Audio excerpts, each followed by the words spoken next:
Salatul. Allahu Akbar, Allahu Akbar, Allahu Akbar, Allahu Akbar. Ashhadu an la ilaha illallah. Ashhadu an la ilaha illallah. Ashhadu anna Muhammadar Rasulullah. أشهد أن محمدا رسول الله. حي على الصلاة، حي على الصلاة، حي على الفلاح، حي على الفلاح. الله أكبر، الله أكبر، لا إله إلا الله.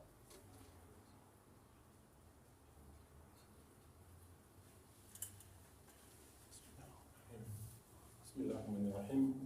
إن الحمد لله نحمده ونستعينه ونستغفره ونستهديه ونعوذ بالله من شرور أنفسنا ومن سيئات أعمالنا. من يهده الله فهو المهتدي ومن يضلل فلا هادي له. وأشهد أن لا إله إلا الله وأشهد أن محمدا عبده ورسوله وصفيه وخليله. بلغ الرسالة وأدى الأمانة وكشف الله الأمة. اللهم صل على سيدنا محمد وعلى أبيه سيدنا إبراهيم وعلى أخيه سيدنا موسى وعيسى وآل كل وصحب كل أجمعين. عباد الله، أوصيكم ونفسي بتقوى الله وأحثكم وإياي على طاعته والإكثار من ذكره بكرة وعشيا، فهو القائل في كتابه اللذيذ: الذين تطمئن قلوبهم بذكر الله، إلا بذكر الله تطمئن القلوب. Las alabanzas a Allah, el Señor de los mundos, el Creador de los cielos y de la tierra, el Todopoderoso, el Señor del trono grande, el más misericordioso. Él es quien da la vida y la muerte. Le agradecemos por hacernos creyentes, por darnos la guía recta, el Corán y la Sunna, el método del profeta Muhammad sallallahu alaihi wasallam. Que Allah bendiga al profeta Muhammad, a su padre Abraham, a sus hermanos Moisés y Jesús, a todos los profetas, sus compañeros y sus seguidores justos. Atestigo que no hay Dios salvo uno solo, Allah, y atestigo que el profeta Muhammad sallallahu alaihi wasallam comunicó el mensaje de Allah tal y como lo recibió, sin ningún cambio y sin esconder nada. Él trajo al mundo el conocimiento y la paz, y llevó a la gente desde la oscuridad y la ignorancia.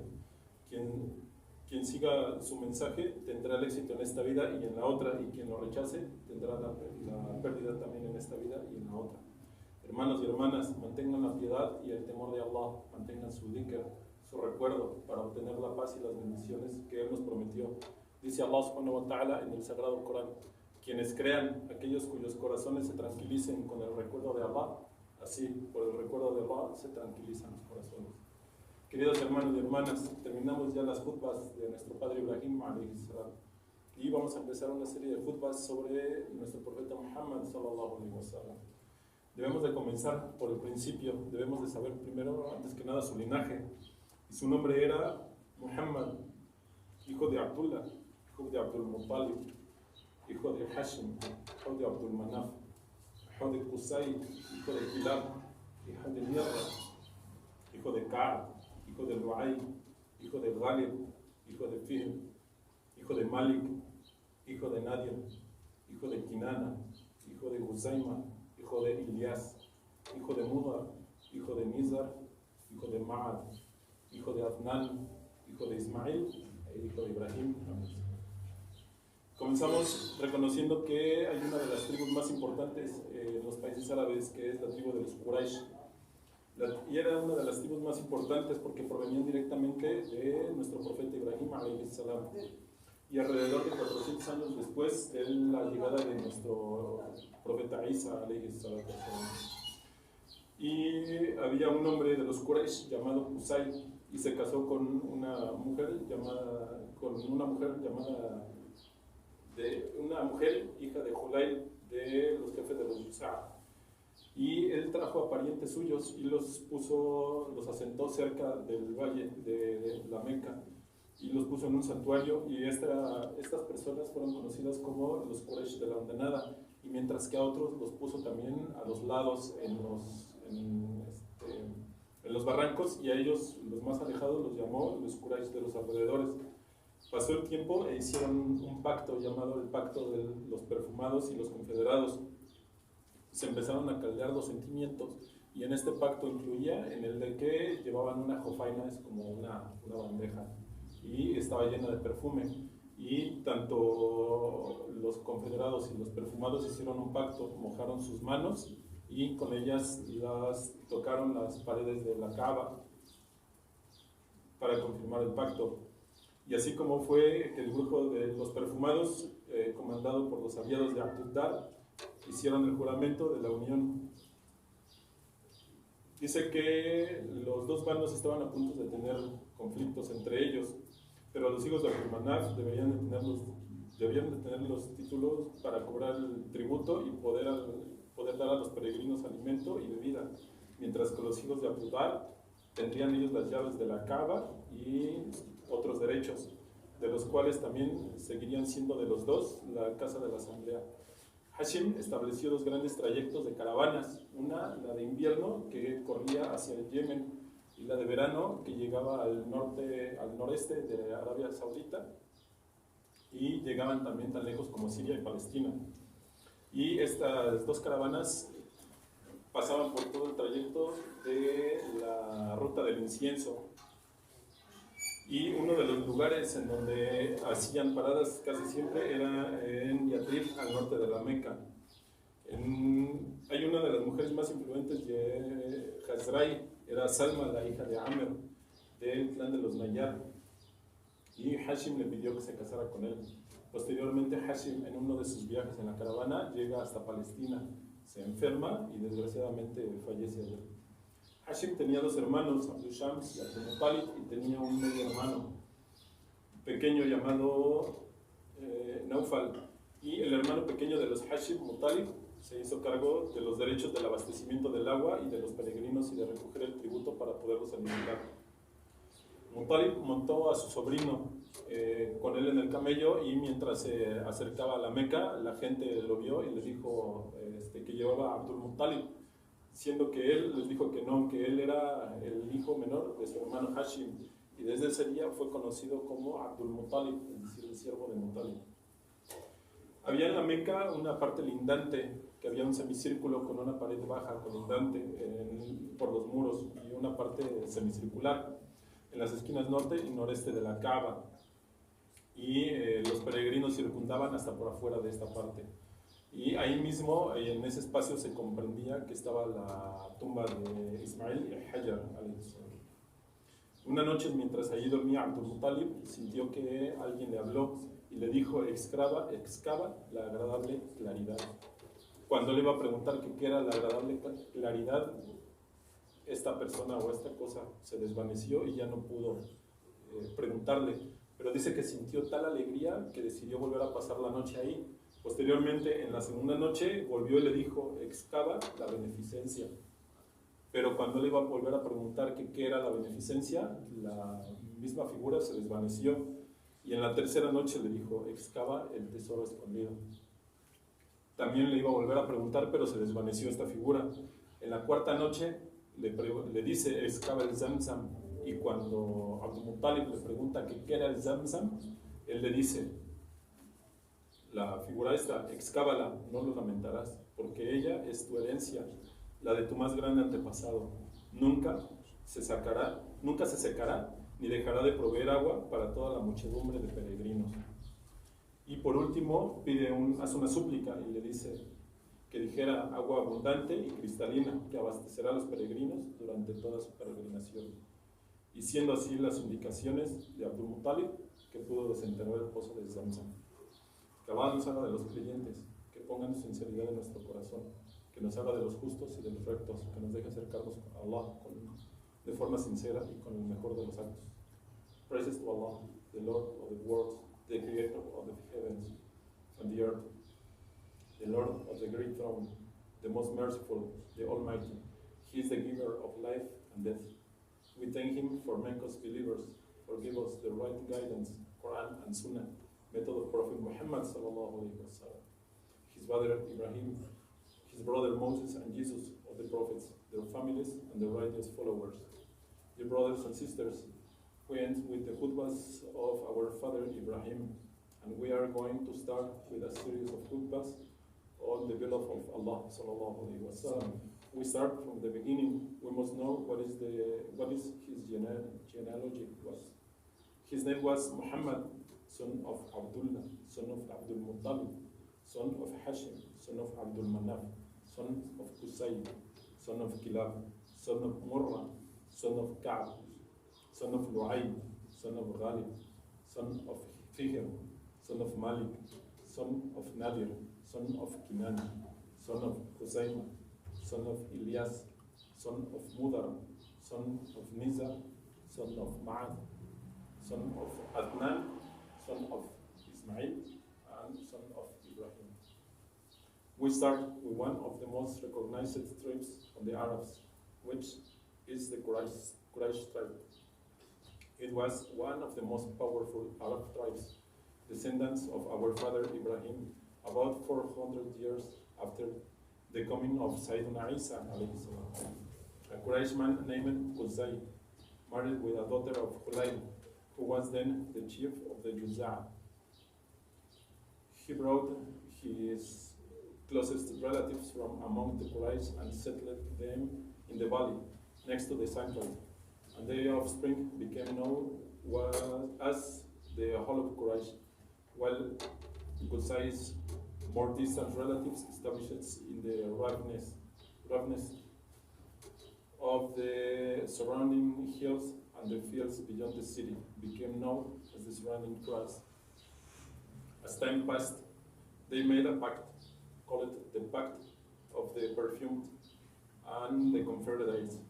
Feelings became so excited that the woman of the Abdul Manaf clan brought a basin full of rich perfume to Qa'ada, and Hashim and his brothers and all the allies dipped their hands in a solemn sword, never to abandon one another, rubbing the perfumed hands on the stones of the Kaaba to confirm their pact.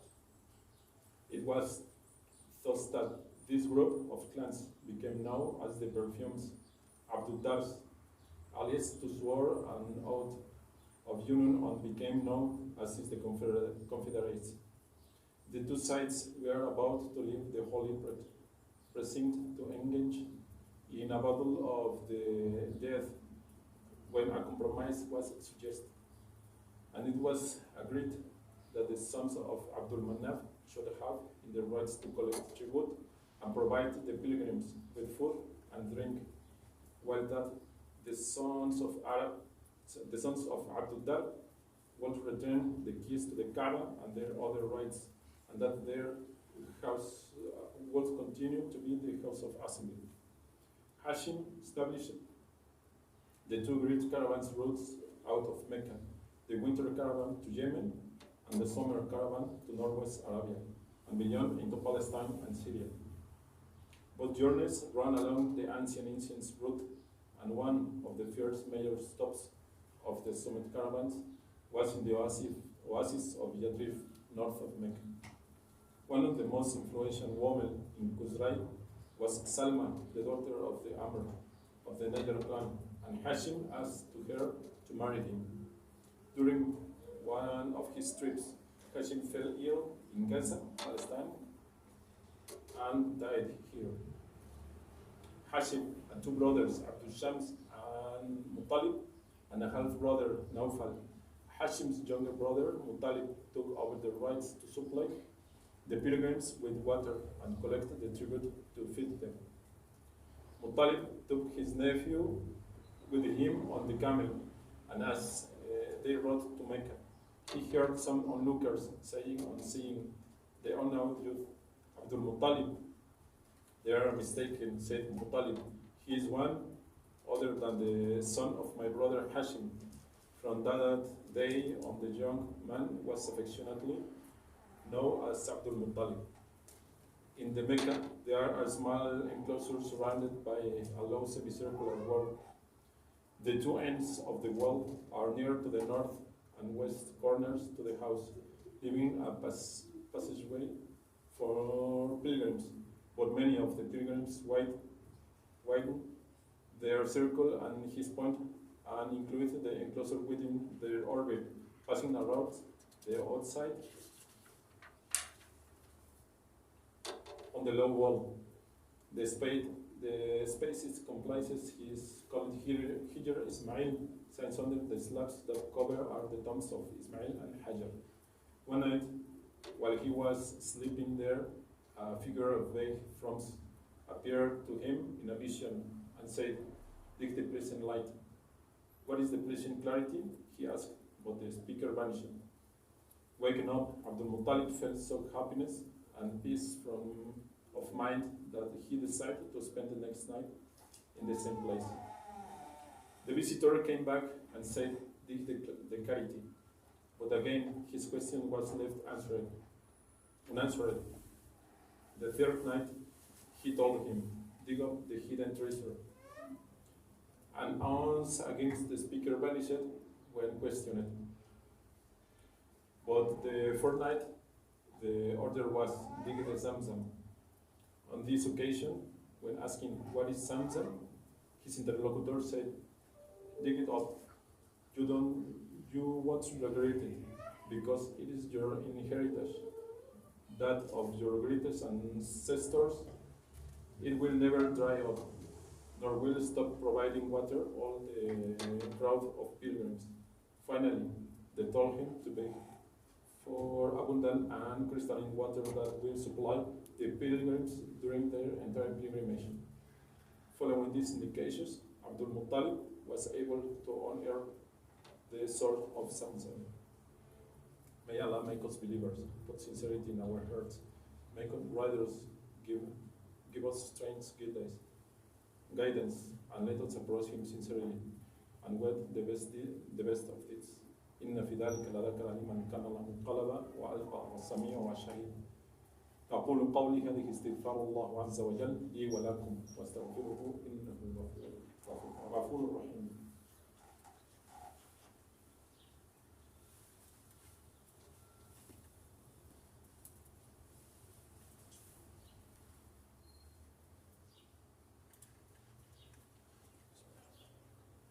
الحمد لله عالم الغيب وشهادة، وأشكره واستغفره واستهديه، وأشهد أن لا إله إلا الله، وأشهد أن سيدنا محمدا عبده ورسوله. اللهم صل وسلم وبارك على سيدنا محمد وعلى آله وصحبه إلى يوم الدين. أما بعد، عباد الله، أوصيكم ونفسي وراقبوه مراقبة من يعلم إنه يسمعه ويراه، وأكثر من ذكره بكرة وعشيا، فهو القائل في كتابه العزيز: فاذكروني أذكركم واشكروا لي ولا تكفرون. Alabado sea Allah, conocedor de lo invisible y lo atestiguado. Le alabamos y le agradecemos por hacernos creyentes, por darnos la guía recta. Atestiguo que nuestro maestro Muhammad sallallahu alaihi wasallam es su siervo y su último mensajero. O Allah bendice a nuestro maestro Muhammad, a todos los profetas, sus compañeros, hasta el día del juicio. Adoren a Allah, tengan el temor de Allah. Sabemos que Él nos oye y nos ve. Mantengan el recuerdo de Allah, pues dijo en su querido libro: recuérdenme que yo los recordaré y no sean ingratos conmigo y agradezcanme. Abdul Muttalib, a pesar de tener varias esposas, solo tenía un hijo y pidió a Allah que le concediera más. En este caso le pidió 10 hijos más. Dice que pasó el tiempo y pues tuvo los 10 hijos, pero le había prometido a Allah subhanahu wa ta'ala que iba a sacrificar a uno de ellos si él cumplía su promesa, y Allah así lo hizo. Dice que llegaron a la edad madura, excepto el más pequeño, que se llamaba Abdullah. Y Abdul Muttalib era una persona de palabra y sabía que tenía que cumplir con ese pacto que había hecho con Allah subhanahu wa ta'ala, pero no quería decidir cuál de sus hijos era el que tenía que sacrificar, así que los juntó y les dijo que iban a echarlos a la suerte para ver quién era el que tenía que ser sacrificado. Les pidió que juntaran flechas y que cada uno hiciera una marca distinta y fueron cerca de la Qa'ada, el lugar de las reuniones, y echaron las flechas y la flecha salió, la que salió positiva, por decirlo así, fue la de Abdullah, y no tenía Abdul Muttalib más remedio que sacrificar a Abdullah. Y cuando lo toma con una mano, con la otra toma un cuchillo bastante grande y se acerca al lugar de los sacrificios de la Qa'ada y le dice que pues lo va a tener que sacrificar. Dicen que iba muy pálido tanto Abdullah como Abdul Muttalib, pero entre la muchedumbre oyó unas personas que le gritaban que para qué era ese cuchillo, y había otras personas que replicaron lo mismo, y les dijo pues lo que tenía que hacer, que había jurado ante Allah que si él le daba una descendencia de 10 hijos iba a sacrificar al menor. Y el jefe de los Makhzum le dijo: no lo sacrificarás, sino que en su lugar ofrecerás un sacrificio, y aunque su rescate fuese todas las propiedades de los hijos de Makhzum, pagarían lo que tenían que pagar.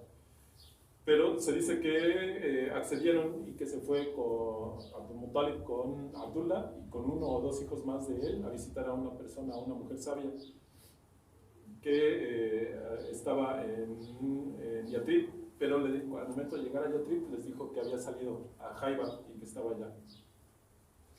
Entonces continúa el viaje y llega a Abdul Muttalib y le pidió a Allah que le diera la respuesta. Le explicaron a esta señora lo que había sucedido y les dijo que al día siguiente regresaran porque les iba a dar la respuesta de lo que ellos le estaban preguntando. Dicen que regresa al día siguiente y que les pregunta a esta señora que cuál era la expiación que tenían que hacían ellos normalmente en la Meca para un sacrificio de sangre, y le dijo que era que sacrificaban 10 camellos. Entonces le dijo que tomaran a Abdullah, que se fueran al lugar de sacrificios de la Qa'ada y que ahí ofrecieran 10 camellos y que echaran las suertes, nuevamente con las flechas de Abdullah y una flecha de los camellos, que si salían los camellos, Abdullah como el que tenían que sacrificar, aumentaran de 10 en 10 camellos hasta que Allah subhanahu wa ta'ala aceptara. Y dicen que así lo hizo y que empezó a aumentar 10 camellos, fueron 20 camellos, después 30 y así hasta llegar a 100. Posteriormente se dice que pues, sacrificaron a los camellos y que pues, no tuvieron que sacrificar a Abdullah. Que Allah nos haga de los creyentes, que nos dé la guía y que no nos deje alejarnos de ella, que nos haga de los sinceros, de los justos y de los rectos, que nos deje acercarnos a Él con obras buenas y sinceras. Que Allah bendiga al profeta Muhammad, a todos los profetas, a sus compañeros y a sus seguidores justos hasta el día del juicio. Que Allah nos guíe al camino recto a seguir el Corán y la Sunna de nuestro amado profeta Muhammad sallallahu alaihi wasallam. Praise be to Allah, the knower of the unseen and the witness. We praise and thank Him. We seek His guidance and seek His forgiveness. I bear witness that there is no God but Allah, and I bear witness that our Master Muhammad sallallahu alaihi wasallam is His servant and His messenger. O Allah, bless our Master Muhammad sallallahu alaihi wasallam, his family and his companions until the day of judgment. Abdul Muttalib, despite having several wives, only had one son. He asked Allah to grant him more sons, adding to this prayer with the vow that if they blessed him with 10 sons, and allowed all of them to reach manhood, he will sacrifice one of them to him in the Qa'ada. His prayer was answered. The years passed, and nice children were born to him when he made his vow. It seemed like he was referring to a long shot, but the time came when all his sons are adults except the youngest, Abdullah, and his vow began to dominate and thoughts. Be that as it may, Abdul Muttalib was a man of his word. The thought of breaking an oath did not cross his mind. And he was also a man of justice, and in a deep sense of responsibility, which meant that they knew that responsibilities that to avoid it, he was not going to bear the burden of deciding which on his children would be sacrificed. So what then it was no longer possible to consider any longer. He grant his 10 sons together, told them to the pact, and he made with God, and asked them to help him keep this word. They had no choice but to assent. Their father's vote was theirs, so they asked him what they were to do. He then told them each to make his mark on an arrow. He then took his children to the sanctuary and led them to the sacred house. Each son present his arrow. Abdul Muttalib stood next to Hubal. Look out, a large knife that he had brought with him, and prayer to God. Lots are cast, and Abdullah's arrow came out.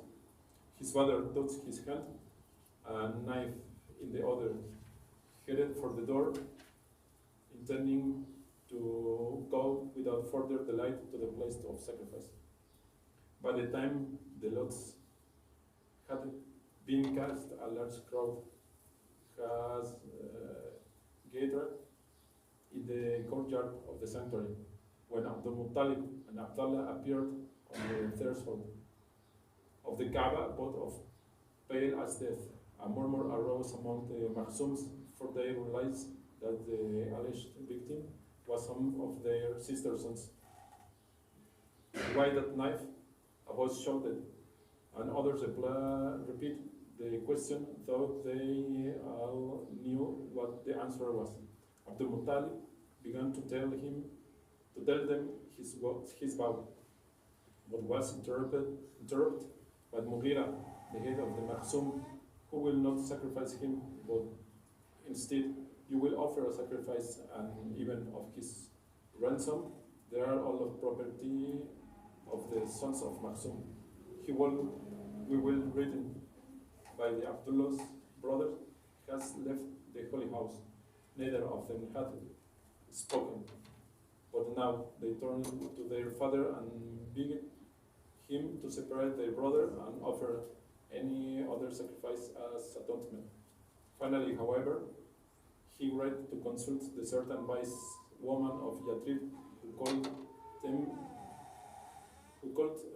with whether an atonement was possible in this case, and if so, how it was to be made. Taking Abdullah and one or two brothers with him, Abdul Muttalib set you for his native country, and he learned that the woman had gone to the Khaybar in a fertile valley nearly north of Yathrib. According, they continued his journey, and when they found the woman and told the facts, she promised to consult and bade them return the next day. Abdul Muttalib prayed to God. The next morning, the woman said, "Message has come to me. What is the blood report between you?" They replied that it was 10 camels. "Go back to your country," she said, "and put your man with 10 camels by his side and cast lost among them.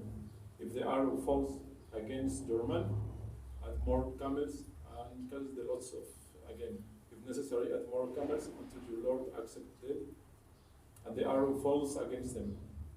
Then slaughter the camels after the man alive." They returned to Mecca without delay, and solemnly led Abdullah along with the camels into the country yard of the Kaaba. Abdul Muttalib entered the holy house and, standing next to the Hubal, asked Allah to accept they were doing. Then they cast lost of the Allah fell against Abdullah. Another 10 camels added, but again the arrows said that the camels must live, and the man must die. We kept during camels 10 by 10 and casting lost with the same result, until the number of camels reached 100. Only did the arrow fall against them. But Abdul Muttalib was extremely scrupulous. The evidence of an arrow was not enough for him to decide a matter of such magnitude. He insisted that they should cast lost of a second and a third time, which they did, and each time the arrow fell against the camels. In the end, was certain God accept his atonement, and the camels were duty slaughtered. May Allah give us not straight from it. Make us sincere, just and upright. Let us approach with good deeds. May Allah bless the Prophet Muhammad sallallahu alaihi wasallam, all the prophets, their families, their companions, and their righteous followers.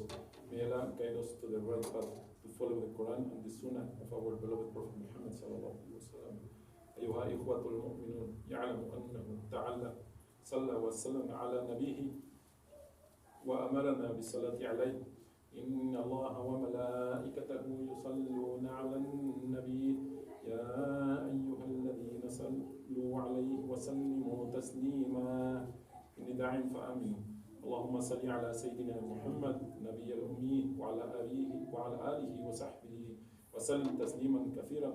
اللهم اغفر للمسلمين والمسلمات الأحياء منهم والأموات، وأرض اللهم عن الخلفاء الراشدين أبي بكر وعمر وعثمان وعلي، وعن آل بيت النبي، وعن سائر صحابته والتابعين لهم بإحسان إلى يوم الدين.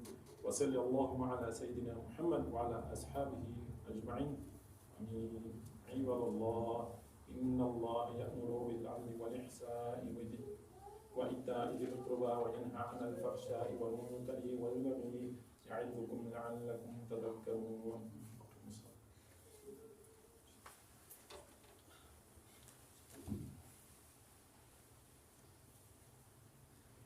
الله أكبر الله أكبر. أشهد أن لا إله إلا الله. أشهد أن محمدا رسول الله. حي على الصلاة حي على الفلاح. قد قامت الصلاة قد قامت الصلاة. الله أكبر الله أكبر. لا إله إلا الله.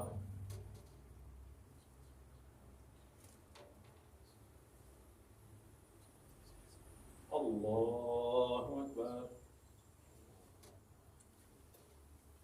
بسم الله الرحمن الرحيم. الحمد لله رب العالمين الرحمن الرحيم مالك يوم الدين. إياك نعبد وإياك نستعين.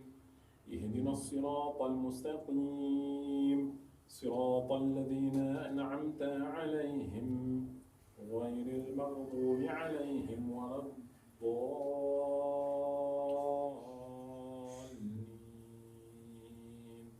آمين.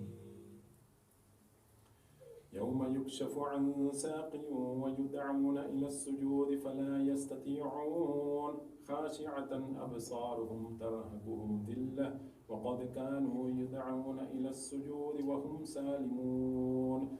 فذرني ومن يكذب بهذا الحديث سنستدرجهم من حيث لا يعلمون وأملي لهم إن كيدي متين.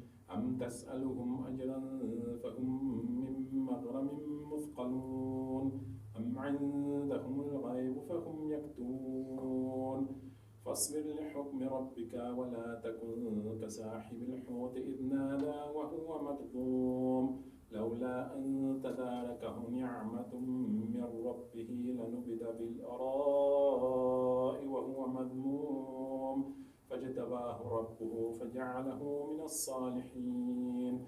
وإن يكاد الذين كفروا ليزلقونك بأبصارهم لما سمعوا الذكر ويقولون إنه لمجنون وما هو إلا ذكر للعالمين.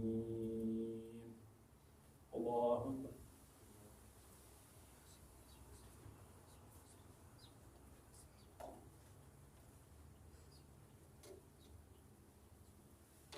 سمع الله لمن حمده. الله أكبر.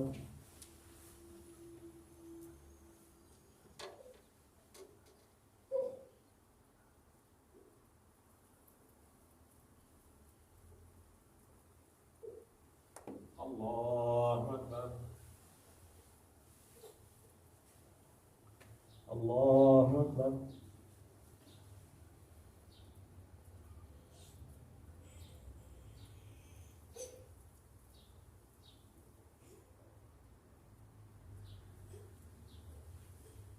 الله أكبر.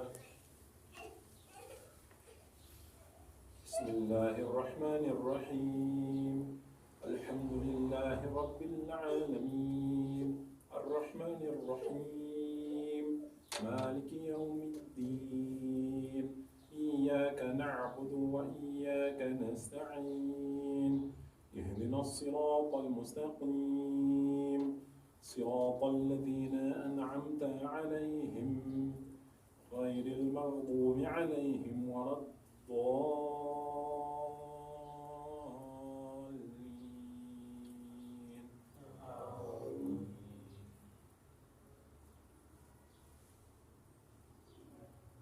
والتين والزيتون وطور سينين وهذا البلد الأمين لقد خلقنا الإنسان في أحسن تقويم ثم رددناه أسفل سافلين إلا الذين آمنوا وعملوا الصالحات فلهم أجر غير ممنون فما يكذبك بعد بالدين أليس الله بأحكم الحاكمين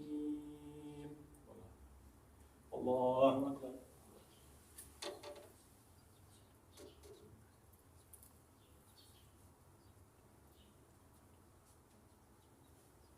سمع الله لمن حمده الله أكبر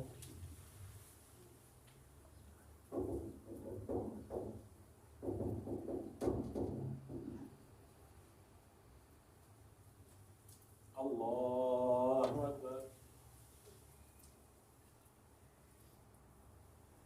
الله أكبر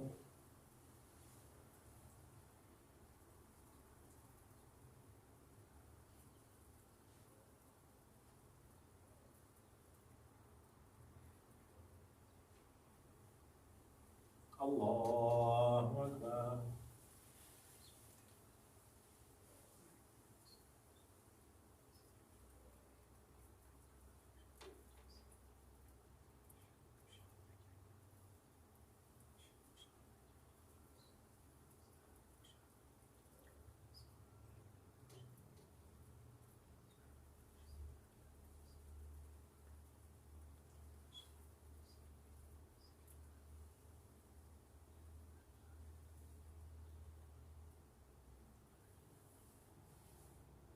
السلام عليكم ورحمة الله السلام عليكم ورحمة الله السلام عليكم